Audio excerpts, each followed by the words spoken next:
صلوات محمد پڑھیں۔ اللہم صلی علی محمد و آل محمد۔ بہنوں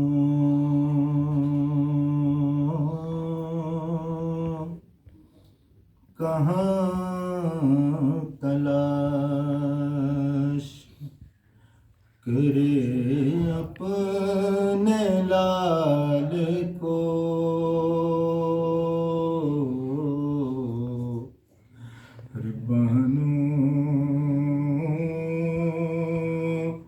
کہاں تلاش کرے اپنے لال کو،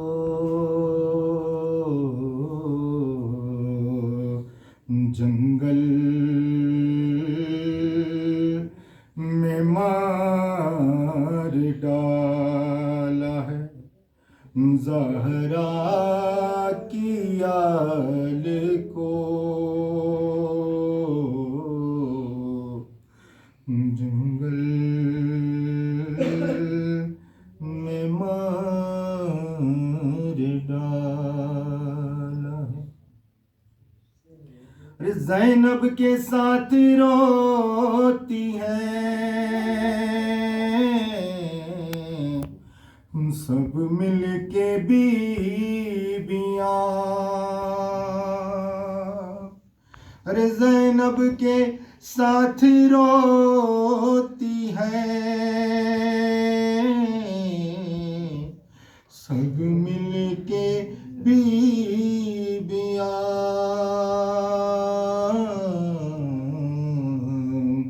جب دیکھتی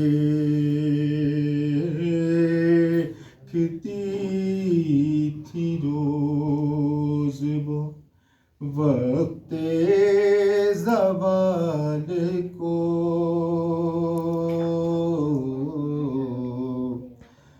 بہنوں کہاں تلاش،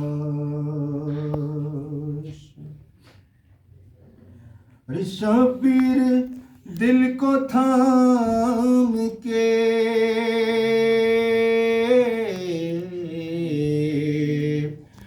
غش کھا کے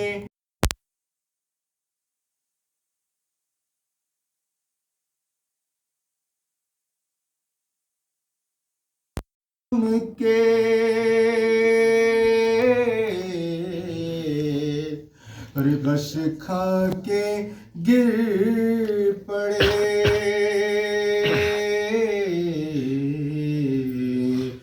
دیکھا جو خون میں غرق نبی کے جمال کو،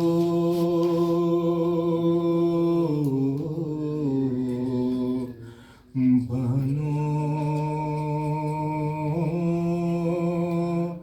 کہاں تلاش،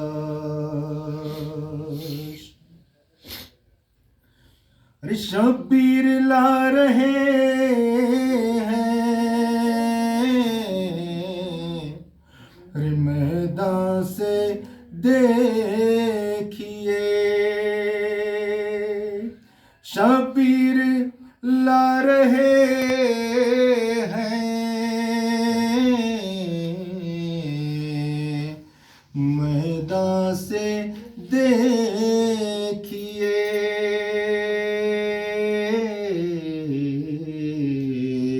اپنے ضعیف کاندھوں پر 18 سال کو، اپنے ضعیف کاندھوں پر 18 سال کو، بہنوں کہاں تلاش.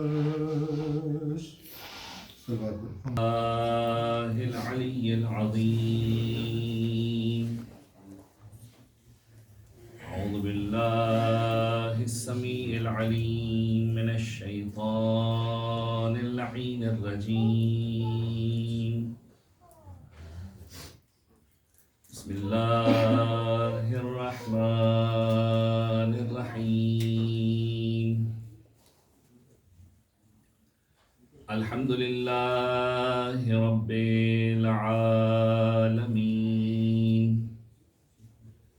الحمد لله استتماما لنعمته واستسلاما لعزته واستعصاما من معصيته واستعينه فاقة إلى كفايته. إنه لا يذل من هداه ولا يئل من عاداه ولا يفتقر من كفاه.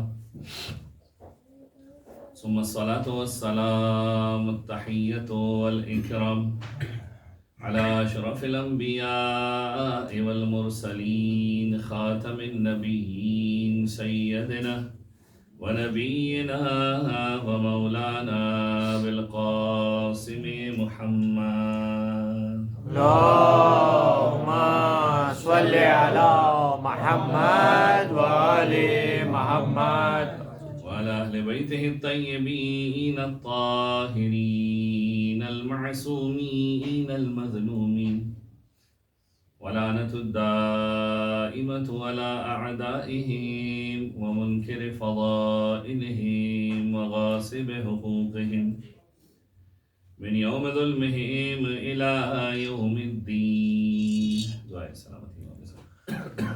بسم الله الرحمن الرحيم.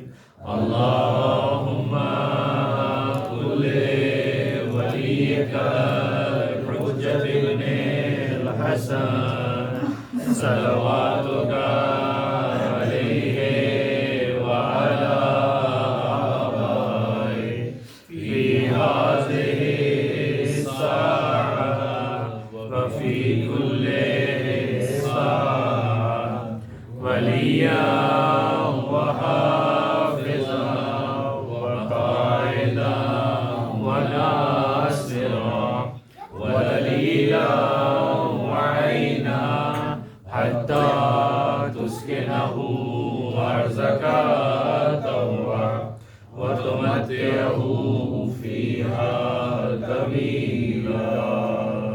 اللهم صل على محمد وآل محمد. أما بعد فقد قال الله الحكيم في كتابه الكريم. بسم الله الرحمن الرحيم. قل إن الموت الذي تفرون منه فإنه ملاقيكم ثم تردون إلى عالم الغيب والشهادة فينبئكم بما كنتم تعملون. درود پر محمد و آل محمد. اللهم صل على محمد وآل محمد. اذان گرامی قدر سورہ مبارکہ جمعہ کی انتہائی مشہور و معروف آیہ مبارکہ. ارشاد رب العزت ہو رہا ہے قل ان الموت الذی تفرون منہ. اے رسول کہہ دیجئے، یہ جو لوگ ہیں ان سے کہہ دیجئے کہ جس موت سے تم بھاگ رہے ہو، ان الموت الذی تفرون منہ، جس موت سے تم فرار اختیار کر رہے ہو، فإنہ ملاقیکم، یہ آئے گی اور تم سے ملاقات کر لے گی. جتنا بھاگنا چاہو بھاگتے رہو، ان دی اینڈ ہونا یہی ہے کہ موت آنی ہے، اور تم بھاگ کر بھی بچ نہیں سکتے. تم بھاگنے کی وجہ سے موت کو پیچھے نہیں چھوڑ سکتے. اور جب ایسا ہو جائے گا، جب موت تم سے ملاقات کر لے گی، فإنہ ملاقیکم، تم سے ملاقات کر لے گی، ثم تردون الی عالم الغیب والشہادہ، پھر تمہیں پلٹایا جائے گا اس کی طرف کہ جو عالم ہے غیب کا بھی، جس کے پاس ساری گواہیاں بھی موجود ہے، اور جب تم وہاں پہنچو گے فَيُنَبِّئُكُم بِمَا كُنتُمْ تَعْمَلُونَ، وہ تمہیں بتائے گا کہ تم کیا کر رہے تھے، وہ تمہیں خبر دے گا. فَيُنَبِّئُكُم بِمَا كُنتُمْ تَعْمَلُونَ، تم کیا کر رہے تھے. یعنی تم دنیا کو بے وقوف بنا سکتے ہو کہ میری نیت تو ایسی تھی. یعنی آج ہوتا نا انسان کسی کو نقصان پہنچانے کے بعد بھی کہتا ہے میری نیت یہ نہیں تھی. خدا کی بارگاہ میں جب کہو گے میری نیت یہ نہیں تھی، خدا کہے گا میں تیرے دل کا حال جانتا ہوں، تجھے بتانے کی ضرورت نہیں ہے، میں تجھے بتاؤں گا تیری نیت کیا تھی. فَيُنَبِّئُكُم، وہ خبر دے گا، بِمَا كُنتُمْ تَعْمَلُونَ، کہ تم کر کیا رہے تھے. دنیا کو مختلف قسم کی توجیحات دے سکتے ہو، دنیا کو مختلف قسم کی ریزنز دے سکتے ہو، دنیا کو مینیپولیٹ کر سکتے ہو، خدا کو مینیپولیٹ نہیں کر سکتے. اور یہ ذہن میں رہے کہ یہ موت آ کر رہے گی، جتنا بھاگنا چاہو بھاگ لو، یہ موت ملاقات کر کے رہے گی. دنیا کی سب سے بڑی حقیقت ہے موت. یاد رکھیے یہ موت اتنی امپورٹنٹ چیز ہے انسان کی زندگی کے اندر کہ آنی تو ہر کسی کو ہے. سوال یہ کہ تیار ہے ہر کوئی؟ میں آپ سے پوچھوں تیار ہے موت کے لیے؟ کسی کا بھی جواب نہیں ہوگا. کوئی بھی موت کے لیے تیار نہیں ہے، کسی کو موت پسند نہیں ہے. جبکہ سب سے بڑی حقیقت یہی ہے. بلکہ ہماری بات تو چھوڑیے، انبیاء کی تاریخ کو اٹھا کر دیکھیے. انبیاء کی تاریخ کو اٹھا کر دیکھیں تو سمجھ میں آئے گا. جناب ابراہیم، تاریخ نے ذکر کیا، لکھا خلیل خدا. خلیل خدا کا مطلب کیا ہوتا ہے؟ اللہ کا دوست. جناب ابراہیم کی کیفیت کو اگر اٹھا کر دیکھیں، بڑے عظیم المرتبت نبی خدا ہیں، لیکن جب موت آنے لگی، ملک الموت آیا، ملک الموت نے کہا چلو ابراہیم وقت ہو گیا ہے، جانے کا وقت ہو گیا. جناب ابراہیم جیسا نبی ملک الموت سے کہنے لگا کہ تو مجھے لینے کے لیے آیا ہے.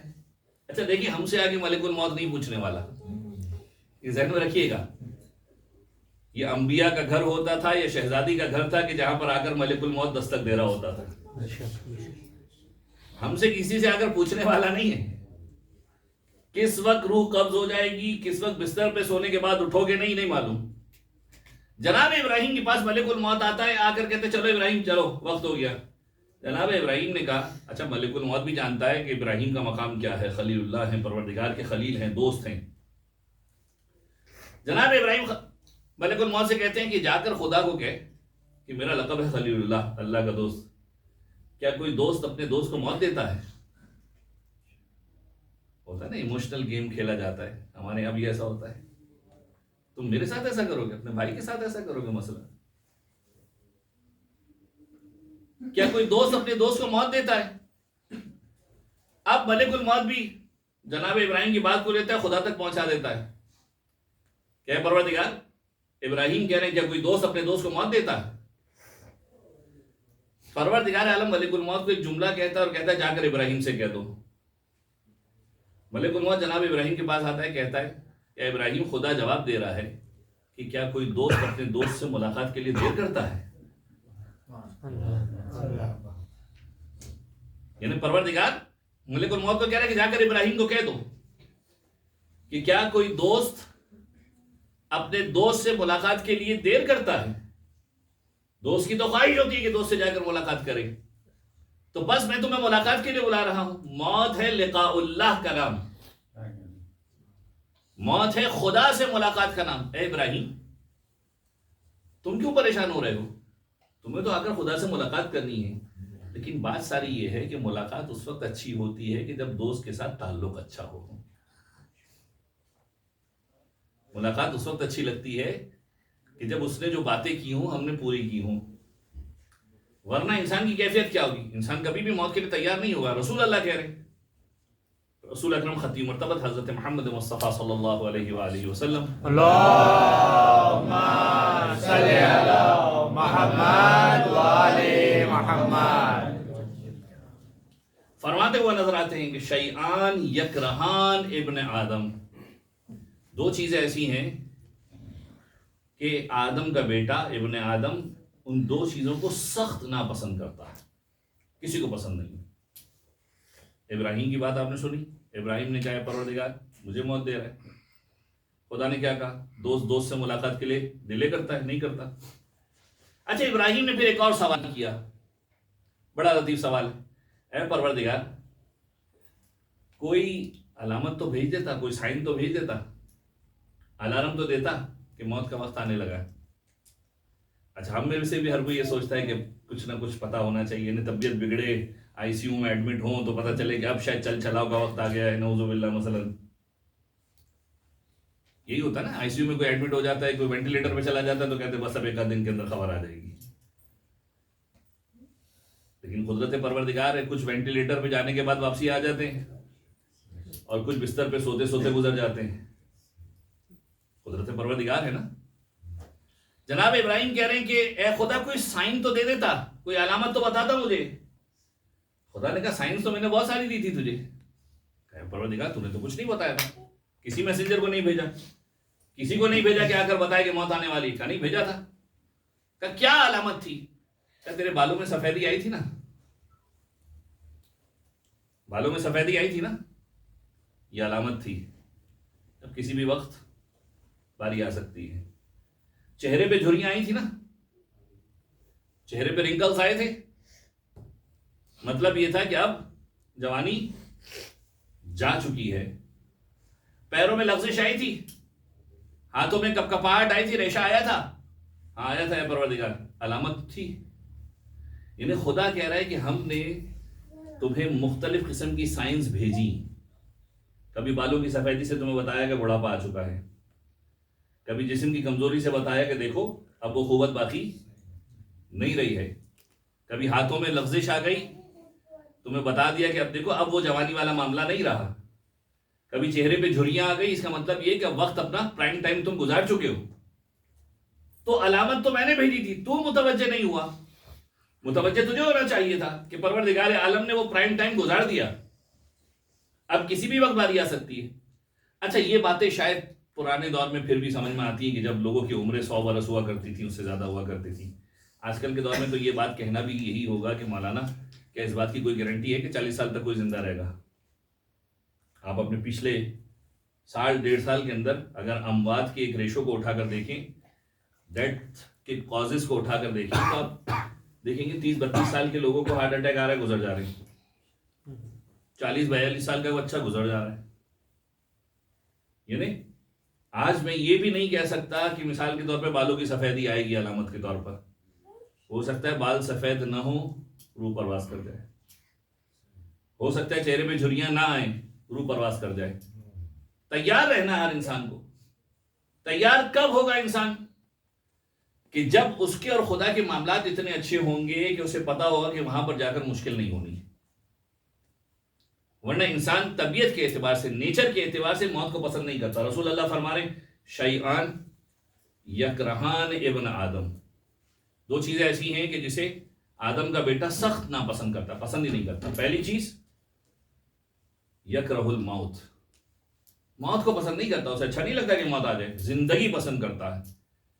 لیکن رسول خدا کہتے ہیں کہ تم موت کو ناپسند کرتے ہو، لیکن یاد رکھو والموت راحت للمؤمن من الفتنہ، یہ موت مومن کو مختلف قسم کے امتحانوں سے نجات دینے والی ہے، جبکہ یہ موت تمہارے لیے نجات کا سبب ہے، راحت دینے والی ہے۔ یعنی زندگی گزارو گے، نہیں معلوم کتنے مختلف قسم کے امتحانات تمہاری زندگی کے اندر آئیں، کتنے فتنے آئیں، کتنی پریشانیاں آئیں۔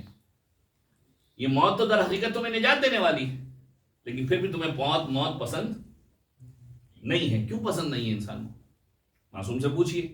ایک شخص ہمارے اور آپ کے دوسرے امام حسن مجتبی علیہ السلام اللہم صلی علی محمد وآل محمد کی خدمت میں آیا، کہا مولا کیا وجہ ہے کہ لوگ موت کو پسند نہیں کرتے، کیوں مرنا پسند نہیں کرتے؟ امام نے کہا اس کی وجہ یہ ہے کہ تم نے دار فنا کو آباد کر کے رکھا ہے اور دار بقا کو برباد کر کے رکھا ہے۔ مطلب کیا ہے؟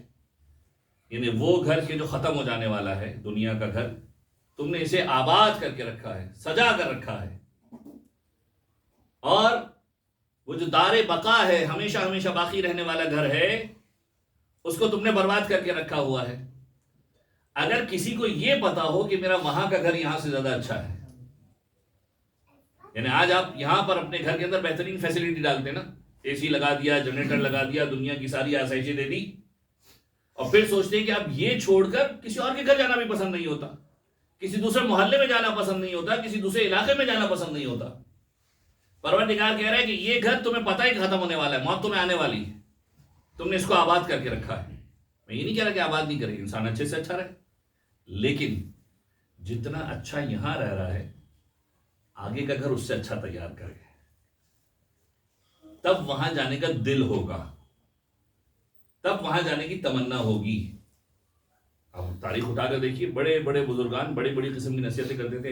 امام خمینی کے پاس ایک شخص آیا اور آ کر کہنے لگا میرا فرانس میں بھی گھر ہے، میرا جرمنی میں بھی گھر ہے، میرا مثلا سوئٹزرلینڈ کے اندر بھی گھر ہے، فلانا فلانا فلانا، سارے گھر گنوانا شروع کر دیے۔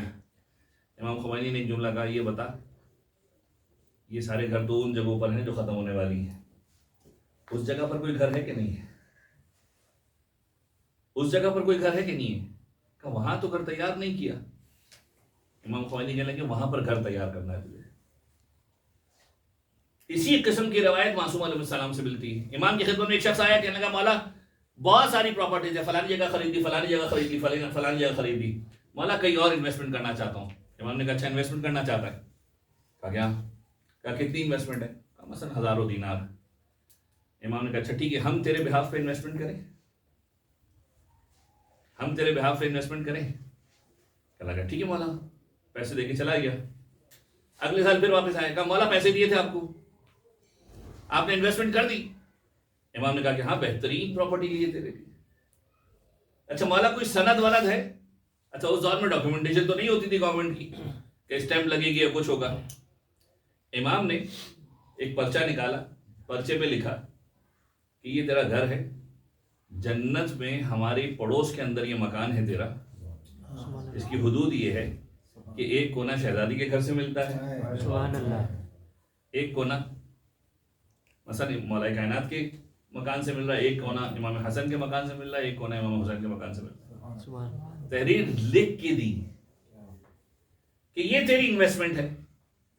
کہ مولا یہ، امام نے کہا جو تیرے پیسے تھے نا وہ ہم نے ان ضرورت مندوں میں بانٹ دیے کہ جن کی زندگی کی ضرورتیں بہت زیادہ تھیں، اور اس کے بدلے میں وہاں پر تیرا گھر طے کر دیا۔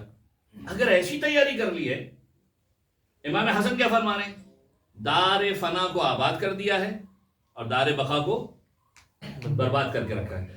اگر تمہیں پہلے سے پتا ہو کہ میرا وہاں کا گھر بہت اچھا ہے، یہاں سے اچھا ہے، کیا کبھی تمہیں کوئی تکلیف ہوگی؟ تم کہو گے میں تو بہترین جگہ پہ جا رہا ہوں، یعنی جو فیسلٹیز میرے پاس ہیں اس سے زیادہ بہتر مقام پہ جا رہا ہوں، کبھی بھی موت کی تمنا کے اندر پیچھے نہیں ہٹو گے۔ تو سوال یہ ہے کہ موت تو آنی ہے، تیاری تو کرنی ہے، تو اس گھر کی تیاری کریں گے جس کو ہمیشہ ہمیشہ رہنا ہے۔ دنیا کی سب سے بڑی حقیقت موت ہے، ذہن میں رکھیے گا۔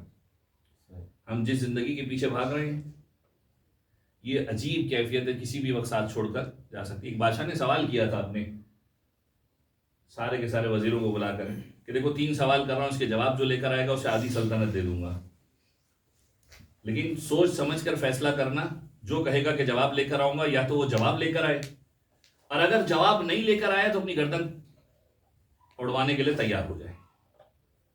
ایک وزیر کھڑا ہو کہ میں جواب لے کر آؤں گا۔ اچھا پہلا سوال یہ ہے کہ دنیا کی سب سے بڑی حقیقت کیا ہے؟ دنیا کا سب سے بڑا دھوکہ کیا ہے؟ اور دنیا کی سب سے میٹھی ترین چیز کیا ہے؟ ابھی وزیر نے کہا سوال تو مل گیا ہے، ڈھونڈ رہا ہے، پریشان ہے، دنیا کی سب سے بڑی حقیقت کیا ہے؟ سوچتا رہا سوچتا رہا سوچتا رہا، جواب نہیں ملا، اب بھٹک رہا ہے جواب کے لیے۔ ایک مقام پر پہنچتا ہے کہ دیکھتا ہے کہ ایک چرواہا ہے کہ جس کے پاس جانور موجود ہیں، جانوروں کے ساتھ وہ کھیل رہا ہے، اپنی زندگی کو خوشی سے گزار رہا ہے۔ اسے پریشان دیکھا، کیا بات ہے؟ کہا بادشاہ نے سوال کیے ہیں، جواب نہیں مل رہے۔ کہا کیا سوال ہے؟ کہا بادشاہ نے پوچھا سب سے بڑی حقیقت کیا ہے، سب سے بڑا دھوکہ کیا ہے؟ کہ یہ تو بڑا آسان ہے، یہ تو میں تجھے بتا سکتا ہوں۔ کہا اچھا تو بتائے گا؟ کہ ہاں. اچھا بتا کہ سب سے بڑی حقیقت موت ہے, آئے گی, لازمی طور پر آئے گی, کوئی نہیں بھاگ سکتا اس سے. سب سے بڑی حقیقت موت ہے, اور واقعی حقیقت ہے, کوئی نہیں بھاگ سکتا. اچھا سب سے بڑا دھوکہ کیا ہے؟ سب سے بڑا دھوکہ زندگی ہے. کب ساتھ چھوڑ کر چلی جائے پتہ نہیں چلے گا. ہم میں سے کوئی یہ نہیں کہہ سکتا کل صبح تک کی مہلت ہے میرے پاس, کوئی نہیں کہہ سکتا. اگلے لمحے کے بارے میں نہیں کہہ سکتا. تو اس سے بڑا دھوکہ کیا ہوگا کہ جس پر آپ بھروسہ ہی نہیں کر سکتے. اب یہ کہ کل کام کر دوں گا, کل آپ کو پتا ہے کہ ہوں گے کہ نہیں ہوں گے. اب کا اچھا تیسرے سوال کا جواب بھی دے دے. اچھا 2 جواب سے مطمئن ہو گیا تھا, اب لالچ بڑھنے لگی, تیسرے سوال کا بھی جواب دے دے. کسان کہنے لگا کہ بھائی دیکھ 2 جواب تو فری میں دے دیے, سارے جواب تھوڑی فری میں ملیں گے. اب اگر تجھے اس کا جواب چاہیے تو جو بادشاہ تجھے آدھی سلطنت دے گا اس کا آدھا مجھے دینا پڑے گا. یہ کہنے لگا ایسا تھوڑی ہوتا ہے, خطرہ میں نے مولا, آدھی سلطنت تجھے دے دوں. کسان کہنے لگا پھر جا اپنی گردن اڑوا دے. اب جا اپنی گردن اڑوا دے. یعنی اگر جواب چاہیے تو میں جواب دینے کو تیار ہوں, لیکن آدھی سلطنت لوں گا. کہلا آدھی سلطنت تو میں تجھے نہیں دوں گا. وہاں سے چل پڑا آگے, سوچ رہا تھا کہ کوئی اور جواب دے دے گا. اب سوچ رہا ہے کہ دنیا کی سب سے میٹھی ترین چیز کیا ہے. شاید ذہن میں مٹھائیوں کے نام آ رہے ہو, جلیبی, گلاب جامن, فلانا فلانا فلانا, لیکن کون کہہ سکتا ہے کہ دنیا کی سب سے میٹھی ترین چیز یہ ہے. سوچتا رہا, جواب نہیں ملا. اب کہنے لگا آدھی سلطنت دینا بھی گھاٹے کا سودا تو نہیں ہے. واپسی آیا, کہنے لگا آدھی سلطنت دینے میں تیار ہوں. وہ کہنے لگا بھائی اب ڈیل چینج ہو گئی, اب ڈیل چینج ہو گئی. اب جو بادشاہ تجھے دے گا وہ دینا پڑے گا. پھر ارادہ چینج. کیا کیسی باتیں کر رہا ہے؟ کہ جب میں تجھے اس وقت کہہ رہا تھا کہ آدھی سلطنت دے دے تو نہیں مانا. اب تیری جان پہ بنی ہوئی, اب تو تیری گردن کٹنے والی ہے. اگر چاہیے تو پوری کی پوری سلطنت دینی پڑے گی. پھر کہنے لگا نہیں دے سکتا. جانے لگا تو کسان نے کہا کہ واپس آ. ایک پیالے میں دودھ پڑا ہوا تھا کہ جس میں کتے نے منہ ڈالا تھا. منہ ڈال کر کتا دودھ پی رہا تھا. کہنے لگا میں تجھے فری میں بتا دیتا ہوں, لیکن ایک شرط ہے. شرط یہ کہ جو جھوٹا دودھ پڑا ہوا ہے نا, اسے پی لے. اسے پی لے گا تو میں تجھے بتا دوں گا. اب اس کے پاس کوئی اور آپشن نہیں بچا. سلطنت تو بچ رہی ہے, کوئی اور آپشن نہیں بچا. پیالے کو اٹھایا, دودھ کو پی لیا. کسان سے کہنا جواب دے. کہا جواب تو تجھے مل گیا. کہا کیا جواب ملا؟ کہنے لگا جواب یہ ہے کہ انسان کی غرض دنیا کی سب سے میٹھی ترین چیز ہے کہ جس کے لیے انسان اتنا جھک سکتا ہے کہ کتے کا بھی جھوٹا پی لیا کرتا ہے. یعنی آپ دیکھتے ہیں جب انسان کی غرض آتی ہے تو محاورہ ہے نا ہمارے یہاں مشہور بڑا, کیا کہتے ہیں, گدھے کو باپ بنانا. یہ کہتے ہیں. مجھے نہیں معلوم اگر ہندوستان میں کوئی اور محاورہ اس کے ایکویلنٹ ہو. یعنی ہمارے یہاں اردو زبان کے اندر تو یہی محاورہ مشہور ہے کہ وقت پر گدھے کو بھی باپ بنا لیا کرو.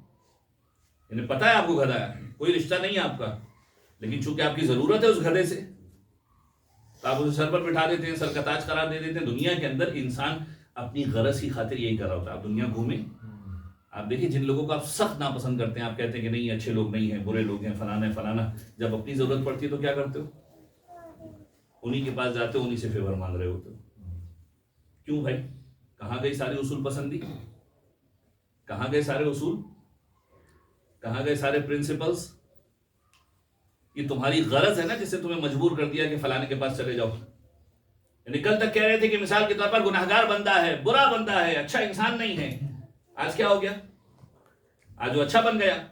نہیں, اچھا نہیں بنا. بات یہ ہے کہ تمہاری غرض نے تمہیں اتنا نیچے کر دیا کہ تم اسے بھی قبول کرنے کو تیار ہو گئے. دنیا کے اندر یہی کیفیت چل رہی ہے.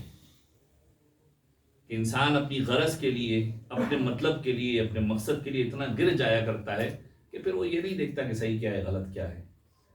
اسی اعتبار سے انسان آگے بڑھتا چلا جاتا ہے.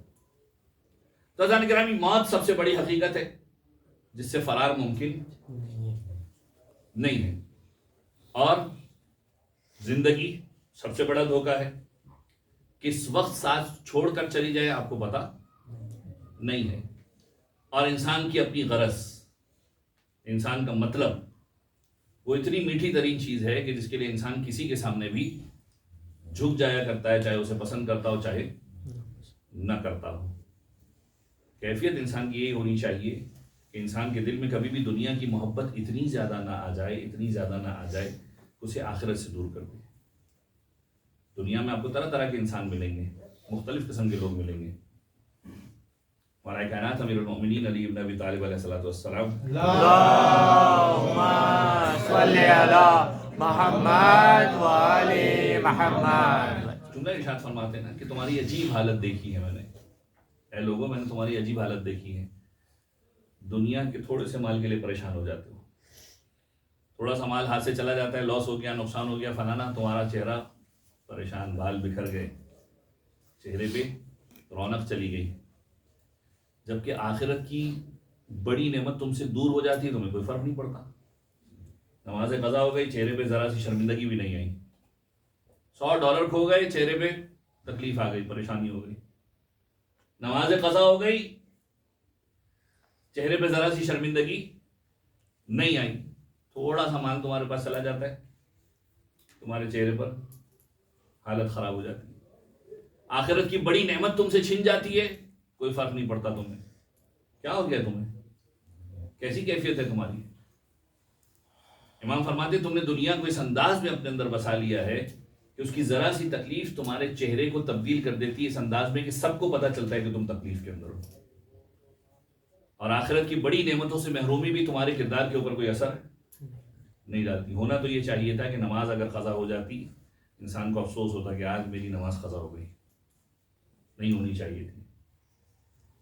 لیکن انسان مطمئن بیٹھا ہوتا ہے. اچھا، اللہ کو غفور الرحیم ہر کوئی مان رہا ہے نا. دیکھیے، خدا کی صفت فقط غفور الرحیم نہیں ہے، جبار و قہار بھی ہے، قہر ڈھانے والا بھی ہے.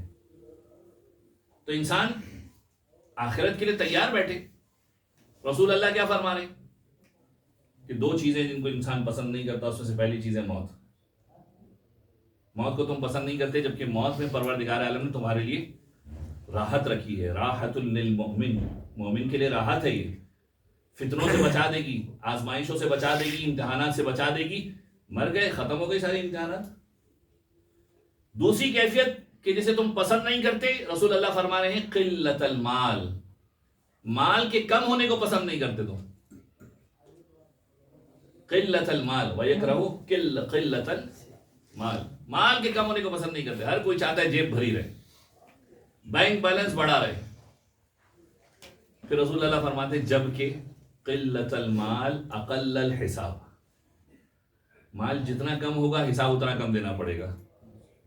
یعنی کم مال تمہارے لیے در حقیقت ایک قسم کی بلیسنگ ہے. جتنا کم اتنی زیادہ اکاؤنٹیبلٹی، جتنا زیادہ ہوگا اتنی زیادہ حساب دینا پڑے گا. یعنی ہم جمع تو کر رہے ہیں، لیکن یاد رکھیے جتنا جمع کر رہے ہیں حساب سب کا دینا ہے، اکاؤنٹیبلٹی اتنی ہی ہے. یعنی 1000 جمع کر کے 100 کا حساب نہیں، 1000 جمع کر کے 1000 کا حساب دینا. رسول اللہ فرما رہے ہیں قلت المال، تم پسند نہیں کرتے کہ مال کم ہو، لیکن بس یاد رکھنا قلت المال اقل الحساب، جتنا کم ہوگا اتنا کم حساب. یعنی جتنا بوجھ کم ہوگا اتنا حساب کم ہوگا. آپ سنتے ہیں نا بہلول اور ہارون کی مثالوں کو. ہارون نے مثال کے طور پر توے کو جلایا، اس کے نیچے آگ لگائی، جب توا بالکل بھڑکنے لگا تو پھر بہلول نے کیا کہا کہ ایک کام کرتے ہیں، اس کے اوپر جا کر بتاتے ہیں کیا کمایا اور کیا عمل کیا. بہلول تو فوراً چڑھا، مثال کے طور پر جا کر کہنے لگا یہ گٹھڑی ہے، فلانا ہے فلانا، اور یہ بس اتنا کمایا اتنا، واپس آ گیا. اب ہارون جا کر کیا کہے گا؟ اس کی تو ہمت ہی نہیں ہے کہ اتنے گرم توے پہ جا کے کھڑا ہو. یعنی یاد رکھیے حساب و کتاب سخت ہونے والا ہے. عذاب اس وقت ہے کہ جب انسان کے پاس حساب و کتاب بھی موجود نہ ہو. معصوم کی حدیث کے جملے ہیں نا، وفی الحرام عقاب وفی الحلال حساب، جو حلال ہے اس میں حساب ہے اور جو حرام ہے اس میں تو مار پڑنے والی، ڈنڈے پڑنے والے ہیں. وفی الحرام عقاب، جو حرام کیا غلط کیا اس میں تو عذاب ہے. وفی الحلال یعنی جو حلال سے کمائے اس میں بھی حساب دینا ہے. تو انسان یہ سوچے کہ میں کما کے آ رہا ہوں، ہاں اگر میں نے مثلا کما کے غریبوں کی مدد کر دی ایک بڑے حصے میں، تو کہہ سکتا ہوں پروردگار 1000 کمایا تھا 800 غریبوں میں بانٹ دیا، 200 میری ضرورت کا تھا اس چیز میں خرچ کیا، حساب موجود ہے. اگر اس طرح کی تیاری ہے تو پھر یقیناً انسان موت کے لیے بھی تیار ہو. انسان اپنے آپ کو موت کے لیے تیار رکھے. اور اگر انسان صحیح ہو، حق پر ہو، تو پھر موت سے خوف نہیں کھاتا. اہل بیت علیہ السلام کے گھرانے میں ایک خاصیت یہ تھی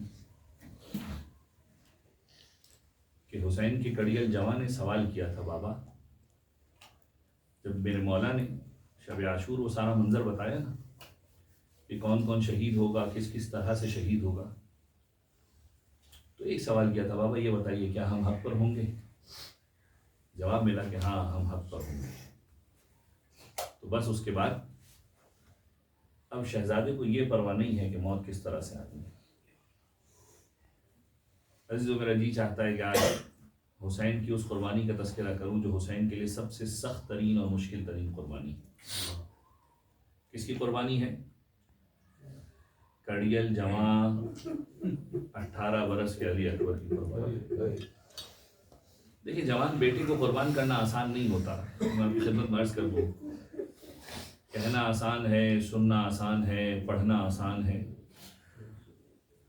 کربلا کے اندر تفصیلی روایت انشاءاللہ آپ کی خدمت میں عرض کروں گا. کربلا کے اندر ایک سید زادہ تھا، علی اکبر سے بہت محبت کرتا تھا. مولا کی خدمت میں آیا، روزہ امام حسین پر پہنچا، مولا کے روزے پر آ کر کہنے لگا، اے پروردگار حسین کے صدقے میں مجھے ایک بیٹا دے، اور جب 18 برس کا ہو جائے گا تو اسے لے لیں. محسوس کرنا چاہتا ہوں کہ علی اکبر کی قربانی کیسی قربانی. راوی کہتا ہے کہ میں نے دیکھا کہ اس اگلے برس ہی اس کی یہاں گھر میں ولادت ہوئی، بیٹا پیدا ہوا. راوی کہتا ہے کہ مجھے یقین ہو چلا تھا کہ حسین نے بیٹا دے دیا ہے. کہنے لگا، میں انتظار کرنے لگا کہ کب یہ بچہ بڑا ہو، 18 سال کا ہو اور میں اس کے باپ کی کیفیت کو دیکھوں. کہتا ہے جب 17 برس ہو گئے، جب بیٹا 17 برس کا ہو گیا، کہتا ہے میں نے کربلا سے باہر جانا چھوڑ دیا کہ میں دیکھنا چاہتا تھا اس کی کیا حالت ہو. کہتا ہے جب بچہ 18 برس کا ہوا، ایک دن میں نے سنا کہ وہ بچہ اس دنیا سے رخصت ہو گیا. کہتا ہے باپ جنازے کو لے کر مولا حسین کی قبر پر آیا، جنازے کو سامنے رکھا، بیٹے کے سینے پر سر رکھا، مولا حسین کو مخاطب ہو کر کہنے لگا، مولا کہنا آسان ہے، مولا کہنا آسان ہے، مولا سننا آسان ہے، پڑھنا آسان ہے، مولا جوان کے لاشے کو اٹھانا بڑا مشکل ہے. مولا مجھے نہیں معلوم کہ آپ نے علی اکبر کے جنازے کو کیسے اٹھایا ہوگا، لیکن مولا میرے اندر اتنی طاقت نہیں ہے کہ اپنے 18 سال کے بیٹے کو اٹھاؤں. میں ہاتھ جوڑ کر عرض کروں گا، حسین کی قربانی کو دیکھو کتنے لاشیں اٹھا چکا ہے. اور پھر اس کے بعد جب علی اکبر اس دنیا سے رخصت ہوا، روایتوں نے جملہ لکھا کہ علی اکبر کے لیے حسین کی صدا بلند ہوئی، اے علی اکبر، اے علی اکبر، اپنے بابا کو برابر پکارتے رہو. علی اکبر، تمہارے بابا کی آنکھوں کی بینائی جا چکی ہے، تمہارے بابا کو دکھ نہیں رہا، تمہاری آواز کے سہارے تمہارے سرانے تک پہنچے گا. علی اکبر بار بار بابا کو پکارتے ہیں، حسین آواز کے سہارے. مجھے نہیں معلوم میرا مولا گھٹنیوں کے بل چل کر گیا یا اپنے پیروں پر چل کر علی اکبر کی سرانے پہنچا. بس روایت نے جملہ لکھا کہ جب باپ کڑیل جماع کے جنازے پر پہنچا تو وہ منظر دیکھا جو خدا کسی باپ کو نہ دکھا ہے. کیا منظر دیکھا؟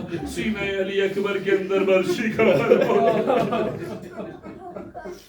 کڑیل جماع کے سینے میں برشی کا پھل موجود ہے. ایک مرتبہ سینے پر ہاتھ رکھا، مدینے کا رخ کر کے کہا، نانا رسول اللہ، میری آنکھوں پر پٹی نہیں بندی ہے، ابراہیم کو بلائیے یا علی مدد کہہ کر سینہ علی اکبر سے برشی کو نکالنا چاہا. ارے علی اکبر عمر کے سینے سے برشی کا کیا ہلنا تھا، زمین کربلا پر زلزلہ آیا، خیمے کا پردہ ہلا، اور ام لیلا نے کہا ہے پروردگار تو نے میری قربانی کو اللہ على القوم الظالمين وسيعلم الذين ظلموا على محمد أيهم القلب ينقلبون. ماتم يا حسين يا حسين